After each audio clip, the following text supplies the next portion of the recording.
Sports HQ. John Gonzalez with me here. We're going to go through some of these names of the top names who could opt out or will definitely become free agents this offseason and the best fit for them this future. Let's go ahead and begin here with Julius Randle. We saw him on that top 10 list in his option year. Timberwolves are part of that trade with the New York Knicks. In return, they got Karl Anthony Towns. I feel like it's safe to say this worked out for both teams here. But what's next for Julius Randle? Because it doesn't seem like Minnesota, is it? Yeah, it's one of those trades that wins for both sides, right? Julius Randle has a player option for $30.9 million. I suspect that he might actually stick around, but in the event that he exercises that player option and moves on, there's one team that has a lot of money, and that's the Brooklyn Nets, and everybody's been linked to going to Brooklyn because they had so much money to spend. Now, there's another team in the Detroit Pistons that could free up some money that might be a potential landing spot for Julius Randle, but that would also mean not retaining Dennis Schroeder, not retaining Malik Beasley. I think Julius Randle, he got off to a really slow start in Minnesota. I was one of the people who was saying, Jordan, this is a bad trade for Minnesota. They should move him to the bench. He's too much of a ball hog. The ball goes in, he over dribbles. It ends up hurting the offense. And Edwards doesn't work well with Julius Randle. And then after the All-Star break, all of a sudden Julius Randle started being more of a team player. His assists went through the roof. He was a big reason why they made it to the Western Conference Finals. I think if between Julius Randle and Naz Reid, who's another guy that we're going to talk about a little bit later, Minnesota has some serious decisions to make, but I think it might be one of those situations where he decides to stick around, whether he opts in or he decides to opt out and they extend him. Okay, we'll wait and see what happens there. Let's get to one guy whose season still lives on, and that's Myles Turner, who has been with the Indiana Pacers for 10 seasons in the final year of this 2-year extension for him. But it looks like you have LA here as the potential landing spot for him. Why does that make sense? Yeah, here's another guy who I also think is probably staying put, right? He's in a situation where they've made it to the NBA Finals, that he's only known the Pacers. The Pacers aren't going to want to let him go. However, if there's any team that he's been linked to, Myles Turner, year after year, the people kept waiting for Myles Turner to be traded out of Indiana. It's the Los Angeles Lakers. And on paper, it makes a lot of sense because the Los Angeles Lakers have been looking for a center. They started Jackson Hayes last year.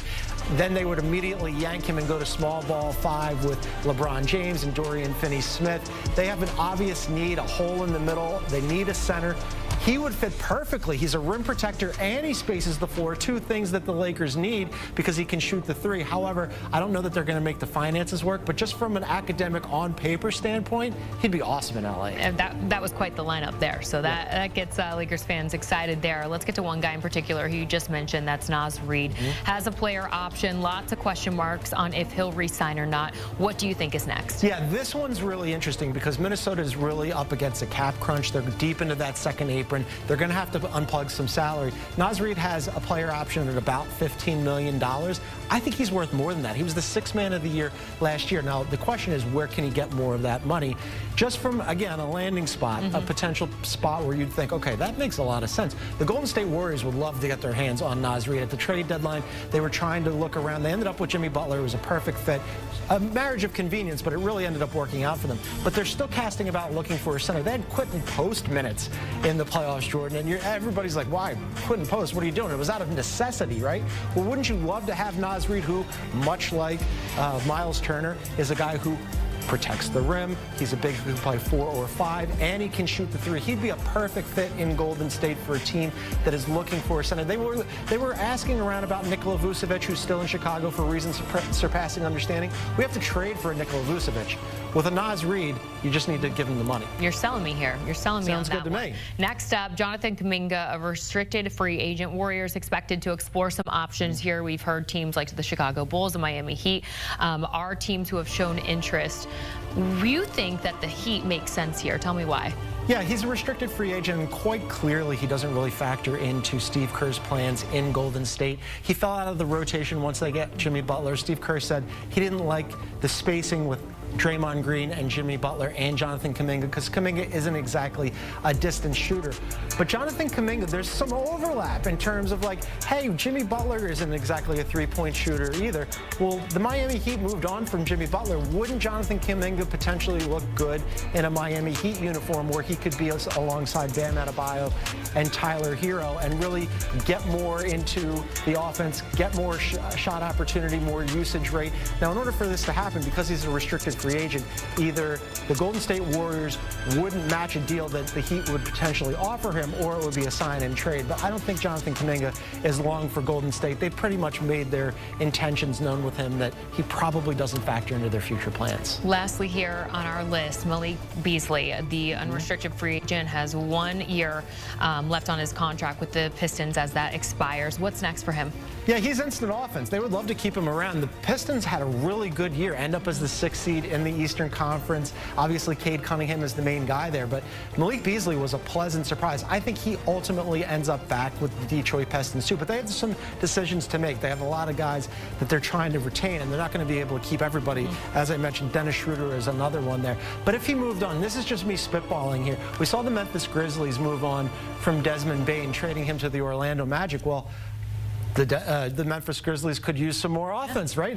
Desmond Bane, a fantastic three-point shooter, plays at both ends of the floor. Malik Beasley, not nearly as good as Desmond Bane defensively, but man, can that kid shoot the ball. So if you're the Grizzlies and you're trying to reboot this thing on the fly and you're not ready to move on from John Morant and you're not ready to move on from Triple J, and it isn't a blow-it-up situation, and you want to try to compete in the Western Conference next year, Malik Beasley could be interesting, but again, this is all speculation. Right. We're just all signs are pointing. We always are having fun here on CBS Sports HQ. John Gonzalez joining us live here for some of the... Not forever, but you played with him in Dallas and then went with him to L.A. When you hear him say, I look forward to working with them to win championships, what is your reaction to that? I mean, that's right. Luka's the kind of guy that when he's bought in, he's all the way bought in. I think that, let's be frank, we was in prime position to win the championship this year, but we had a bad matchup in the first round, and, to even say that gives the fans, gives the organization a lot of excitement moving forward, and I'm excited to see how it plays out these next couple of years. Monica, what do you make of Luka saying, I look forward to working with them to win championships? Saying all the right things. I mean, that's exactly what you're supposed to say as a guy that is going to move forward as the eventual face of the franchise when LeBron James decides that he's done playing professional basketball.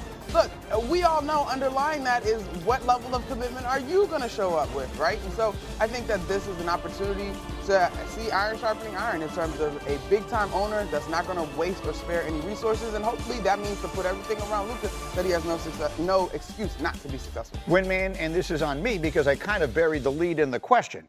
But the reality is that there is one very big piece of this that has to take place in early August before we can even start having these conversations.